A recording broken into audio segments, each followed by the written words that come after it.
Oke guys, kembali lagi di channel Angga Otomotif. Di kesempatan kali ini saya akan berbagi tips cara memperbaiki lampu depan LED pada sepeda motor yang menyala terbalik. Maksud menyala terbalik, bisa kalian lihat di sini pada saat tombol atau saklar lampu ditekan. Ketika menekan tombol lampu jauh, yang menyala adalah lampu dekat.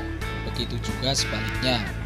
Oke guys, untuk cara memperbaikinya, simak video ini sampai habis. Jangan di skip biar lebih jelas, dan jangan lupa tekan tombol like, subscribe, dan tekan tombol loncengnya biar kalian tahu lebih awal video terbaru dari Angga Otomotif.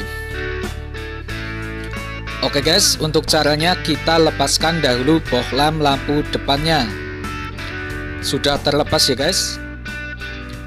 Perhatikan di sini ada tonjolan seperti ini. Kita tandai menggunakan pensil bagian depannya ya guys, untuk memudahkan waktu pemasangan nanti. Nah, di sini di bagian plat kita buka menggunakan pisau secara melingkar. Selanjutnya untuk bagian timah kita buang dahulu menggunakan solder. Kemudian tinggal dicongkel saja plat dudukan bohlam lampu LED-nya.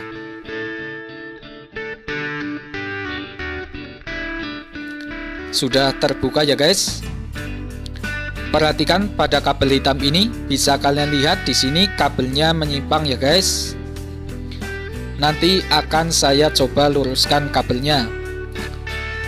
Tujuannya biar lampu jauh dekat menyala normal atau tidak terbalik. Pada saat tombol jauh dekat ditekan. Kabel hitam ini sudah saya luruskan ya guys. Perhatikan tanda panah ini, kita paskan dengan tonjolan yang berada di plat dudukan lampu bohlam LED-nya. Selanjutnya tinggal kita pasangkan kembali lampu LED ke dudukannya. Kemudian kita solder ya guys biar lebih kencang. Sesudah disolder, kita coba nyalakan dahulu lampu LED-nya. Sudah menyala. Selanjutnya pasangkan kembali lampu LED ke sepeda motor.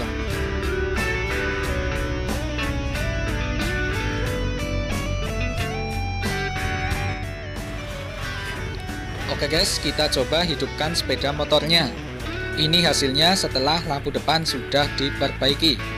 Untuk nyala lampu, saat tombol lampu jauh ditekan, lampu jarak jauh langsung menyala. Ini sudah normal ya guys. Semoga bisa bermanfaat.